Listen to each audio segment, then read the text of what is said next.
What's up everyone, welcome back to a brand new video. Today's topic is surprisingly very heavily suggested despite how niche the subject matter sounds. So it's going to be a weird scenario just because, look at the title. Universe 6 is going to be replaced with GT's universe. I'm going to have to take some creative liberties here, and I will be explaining that later on in the video, but we will make it work, and it will make for a very interesting story as we go forward. So, what changes are going to occur here, and how is this going to affect the story? Clearly it's going to have a lot of big effects, but what will they be? We'll be seeing that and more in this part, as we set up this new scenario with what if Universe 6 was GT's universe. For this video, let's set a like goal of 4444 likes, because Super Saiyan 4. It's fitting. And if we hit that, hey, we can probably do another part. Maybe? Something? I don't know. Anyways, let's pick up from here. So, just to set things up right away, this is mostly going to be focused on Universe 6 here, or GT's universe, whatever you want to call it. And it may only be a few parts long, and you're going to see why. But how would this even work? Well, we're going to treat the two universes as separate timelines, essentially, at different points in the story. That's the simplest way of doing this, and we'll get more into that as the story goes on. Universe 7 will remain exactly the same. Everything that happens in this timeline up to the Universe 6 tournament is pretty much exactly how it went in Dragon Ball Super and whatever. As for Universe 6, that has all of GT's events up to the baby arc, and then Champa's gonna wake up. We're gonna say that he was sleeping too like Beerus. That's another change we make here. The reason we're treating this like a separate timeline and putting them ahead of Universe 7, well, it wouldn't really work if we didn't do that. Because if we took Universe 6 and just made it pretty much Universe 7 cloned, it would basically be like a duplicate Universe 7. All the events there would go the same and GT wouldn't have happened because it's already so far in the future. This is a pretty necessary change if we want this to be GT's universe. Anywho, Champa wakes up and his first thought is to visit Universe 7. He wants to get the Super Dragon Balls. He's not really too sure what exactly he wants out of it yet, but he knows he wants to get them just for himself, just in case. And he ends up meeting Beerus again, who also just recently awakened from a nap, although a little bit before him. He tries some food there too and finds out that it's from a planet called Earth. And it just so happens that Earth does exist in Universe 6, or at least it did exist. Remember how I mentioned this is right after Baby happened? Well, this is why, because Earth gets destroyed there. Of course, it is going to be brought back, but Champa doesn't know that. Vados tells him that Earth was just recently destroyed, like right before he woke up. And Champa's definitely going to be pissed about this. He definitely needs those Super Dragon Balls, but Beerus isn't just going to give them up that easily. Well, they come up with an idea. Champa does see the two people that are here. And everyone suggests the idea of a tournament between Universe 6 and 7. Or that's the conclusion that they come to at least. And Champa ends up agreeing with it. Although he doesn't really know anything about the mortals in his universe, so this would be a good chance to learn about that. Hopefully they're strong enough to contend here. And because he was also sleeping too and does need some more time, Beerus graciously grants him it. In Universe 7, they'll spend this time training, while Champa goes around his universe finding strong fighters. It'll be beneficial for both of them, so they both agree to it. Champa begins his research on mortals, trying to figure out who the strongest in his universe are. He actually has no clue about this universe, and from what he knows, it is pretty similar to Universe 7. They are twin universes after all. He wonders if they have Saiyans there, like those two that he saw on Beerus' planet. He doesn't expect the exact same people, but he does expect there to be Saiyans at least, and it turns out, no there's not. Well, at least there's not a Saiyan race anymore. There are some Saiyans still, and they happen to be on that planet Earth. But if Earth got destroyed, that means the Saiyans died too, didn't they? Well, not exactly. As Champa continues his research, Earth is suddenly brought back.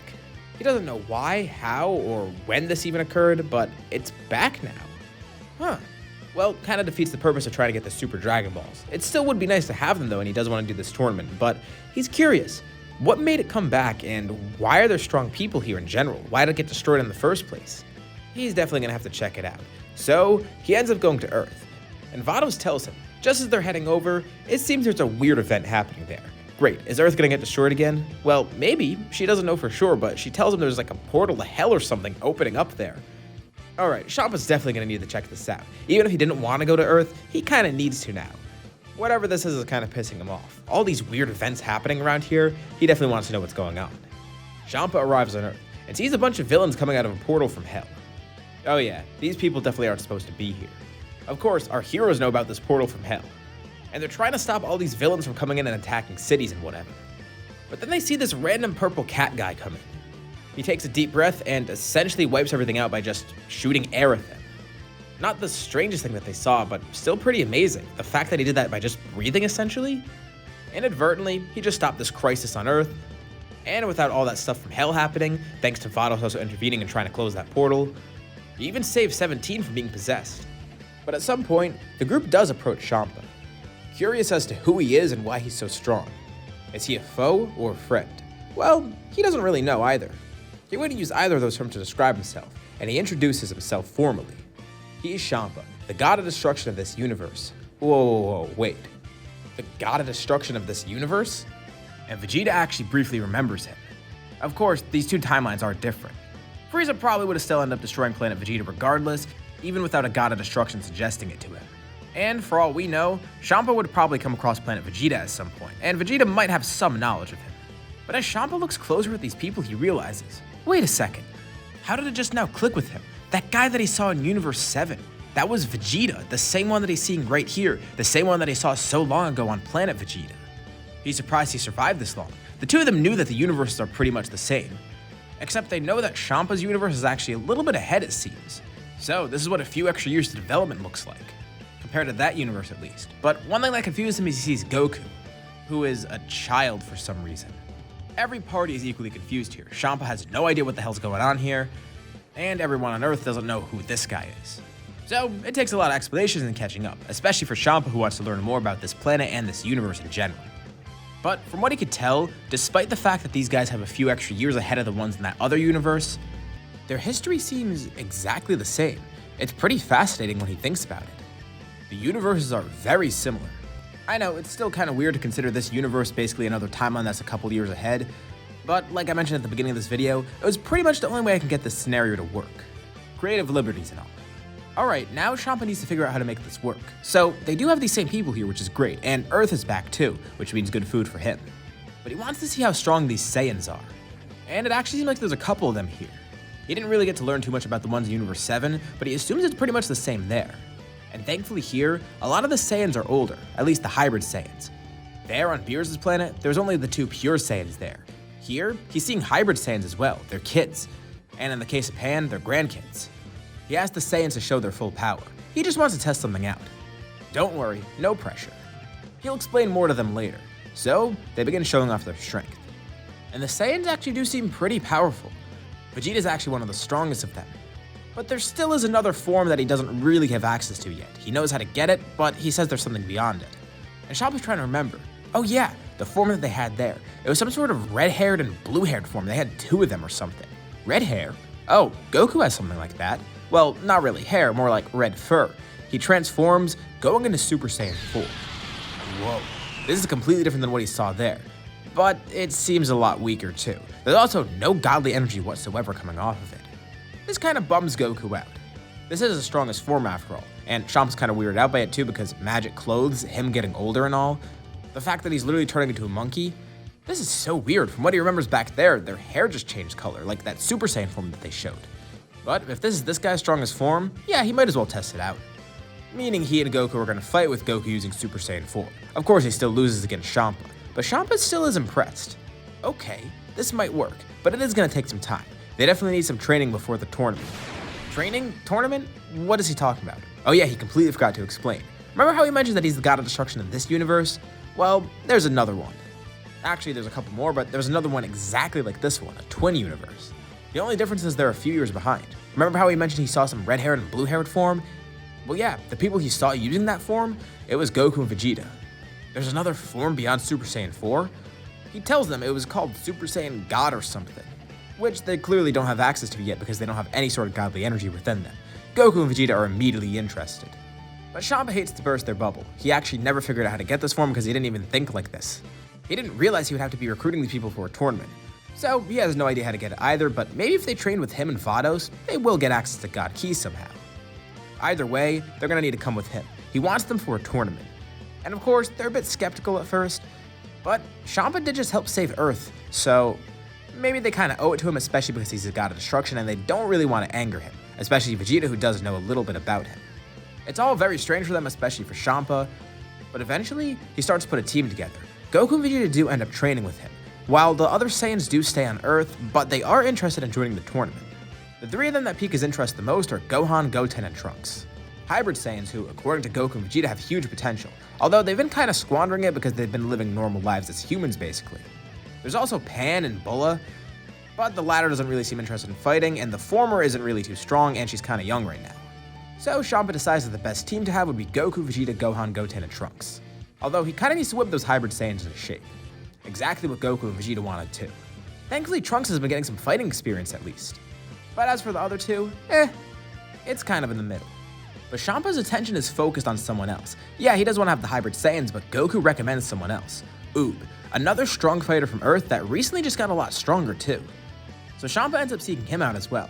Goku said that he's pretty strong, so he wants to check this out. And Oob is actually way stronger than he thought. He's just an Earthling, and he's not a Saiyan, so Champa didn't really expect him to have too much potential. But something is strange about him. He has a godly presence. Wait, what? He thought they didn't have any access to godly ki or whatever, so why does this guy have it? Goku and Vegeta have no idea about it, but Champa decides to ask someone else. Goku and Vegeta say it might be because of Majin Buu somehow, and Champa has no idea who that is, so he goes to the sacred world of Kais. And remember, all I'm really changing in these universes is the fact that Champa and Vados exist, so the Supreme Kai here is still going to be Shin, or Kibito Shin here because he's still fused in this timeline. And he explains about Majin Buu, the backstory and all. So, Oob is the reincarnation of Majin Buu, or at least Kid Buu, who probably did have some trace amounts of godly ki within him, if not big amounts of godly ki. And he also fused with Majin Buu, the other Buu that also probably would have had some sort of godly presence within him because he did have the Grand Kai absorbed and all. Holy crap, this guy probably has godly ki. He's probably way stronger than the Saiyans, at least once they get his potential unlocked. If he trains at the same rate as the Saiyans, he could probably surpass them. I mean, just think of the potential he has. So, Champa's definitely going to scoop him up and bring him to the planet too, meaning Oob's going to be training with Goku and Vegeta. Although, they don't really have too much time. The tournament is slowly creeping up, and they're not going to be getting Super Saiyan God or anything like that anytime soon. But at least they've established a relationship with Champa, I guess. Champa has new students, and he learned more about his universe, and he has a team set up. Goku, Vegeta, Gohan, Trunks, and Oob. It'll definitely be interesting to see how they perform, and he hopes they're definitely going to be better than Beerus' team. Not just so he could win, but just so he could shove it in Beerus' face. The two teams are both excited. Mainly GT's team because they know that they're going to meet themselves there, or probably will. They still don't know what team Beerus is going to bring, and then they arrive at the tournament grounds. And both sides are equally speechless. Goku and Vegeta see each other. Goku sees that he's younger. Goku and Vegeta from Universe 7 also see their kids from this timeline, with Trunks being noticeably older. Oob sees Buu. Gohan notices Piccolo there too. It gives everyone whiplash. They're definitely gonna need some time to process things before the fights begin, as well as explaining all the differences here. The groups begin conversing. Gohan's elated to see Piccolo again, and Universe 7's team learns that Piccolo in that universe ended up dying recently.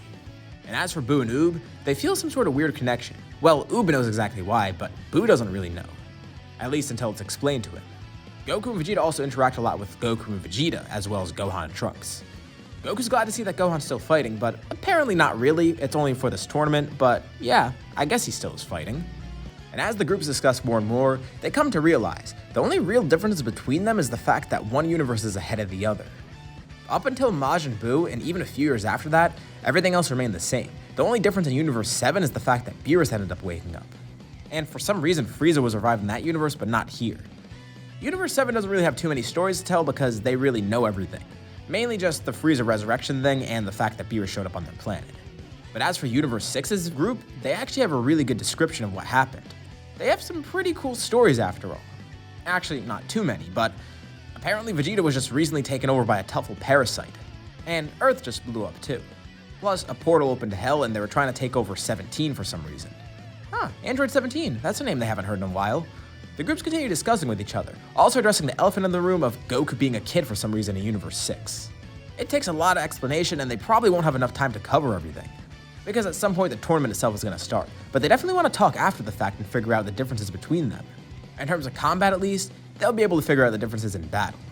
Especially with the first fight because it's going to be between the two Gokus, and the two are hyped up beyond belief, fighting themselves from another timeline. That's huge. And with that, we'll leave off here for now. So, what did you guys think about this part? Or what do you think is going to happen next time? Leave your thoughts and suggestions in the comments below. I'll be sure to check them out to see what you guys think. As always, if you'd like the video, be sure to drop a like. And let's try at that like goal from the beginning of the video so we get another part of the series. If you haven't already, why not subscribe? As well as clicking the bell icon so you're notified about any future uploads on my channel, including more parts of the series or any other videos like it. Anyways, thank you all for watching, and I'll see you all in my next video.